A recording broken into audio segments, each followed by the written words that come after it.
নমস্কার বন্ধুরা, আশা কিচেন অফিসিয়ালে তোমাদের সবাইকে স্বাগত।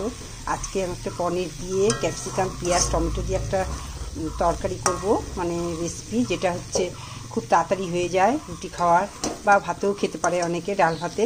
তাই তোমাদের সঙ্গে শেয়ার করব কীভাবে এই রান্নাটা করব, ঝটপট রান্না। তাই তোমরা ভিডিওটা স্কিপ না করে প্রথম থেকে শেষ পর্যন্ত দেখতে থাকো। আর তোমরা যদি আমার চ্যানেলে নতুন হও তো অবশ্যই একটা সাবস্ক্রাইব করে দিও, পাশে থাকা নোটিফিকেশন বেলটা প্রেস করে দিও নতুন নতুন ভিডিও দেখার জন্য।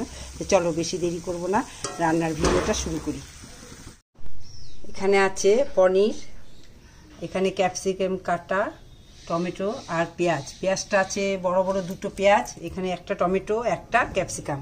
যেহেতু আমার পনিরটা অল্প তাই, আর সব কিউব করে কাটা। কড়াইটা আগেই চাপিয়ে দিয়েছি, তো দিয়ে দিচ্ছি রিফাইন অয়েল।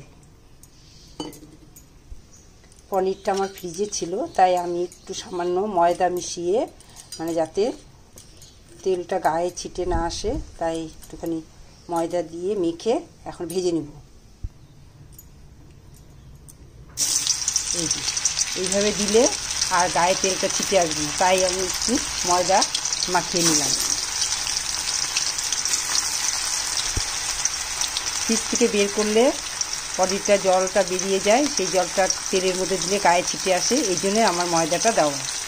পনিরটা হালকা করে ভেজে নিলাম, তুলে নিচ্ছি। ওই তেলে জিরা, শুকনো লঙ্কা, তেজপাতা ফোড়ন দিচ্ছি। একে একে সমস্ত কাটা পেঁয়াজ,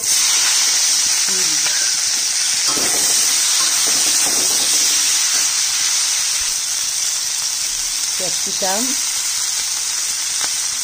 আর টমেটোটাও দিয়ে দিচ্ছি।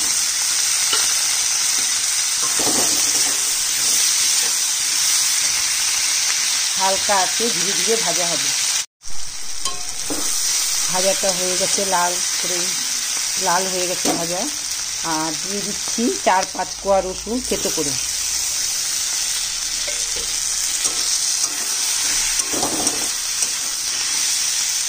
এবার দিয়ে দিচ্ছি নুন।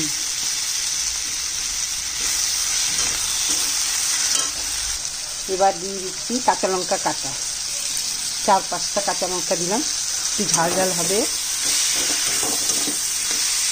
দিয়ে দিচ্ছি আদা বাটা সামান্য, আর জিরার গুঁড়ো দিচ্ছি ছোটো 1 টেবিল চামচ।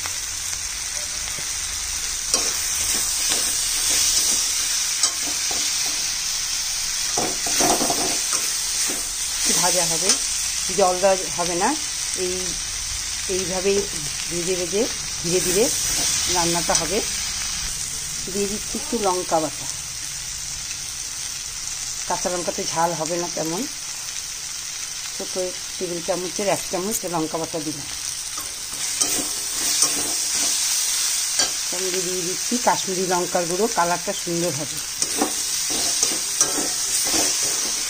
সবজির জলেই তরকারিটা হবে রান্নাটা। দিয়ে দিচ্ছি সামান্য হলুদ গুঁড়ো।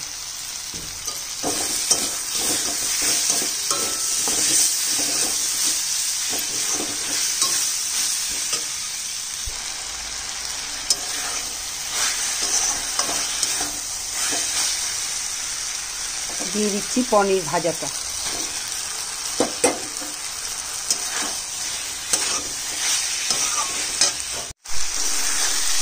অনেক সময় রাত্রে রুটি খাওয়ার তরকারি বানাবো, কী রান্না করব, এইভাবে কিন্তু রান্না করে নিয়ে রুটি দিয়ে খেতে কিন্তু খুব ভালো হয়। আর এটা খেতেও খুব টেস্ট, বাচ্চারাও খেতে পছন্দ করে, বড়রাও খেতে পছন্দ করে, আর কোনো ঝামেলা নেই এই রান্নাটাতে। মাঝে মধ্যে এইভাবে করে নিলে রুটিটা খেতেও ভালো লাগে আর সবাই পছন্দও করে, তাই আমি এইভাবে করি। রান্নাটা হয়ে গেছে, এখন দিয়ে দিচ্ছি একটু গরম মশলার গুঁড়ো। আর এইভাবে রান্না করলে রুটি দিয়ে খেতে ভালো লাগে আর ঝটপট খুব তাড়াতাড়ি হয়। তো তোমাদের যদি আমার এই রান্নাটা পছন্দ হয় তো একটা লাইক, শেয়ার, কমেন্ট করতে পারো। তো আজকের মতো রান্না এখানে শেষ, আবার একটা নতুন রেসিপি নিয়ে আসবো। টাটা। রান্নাটা করে খেয়ে দেখতে পারো, খুব তাড়াতাড়ি আর খুব টেস্টি খাবার একটা।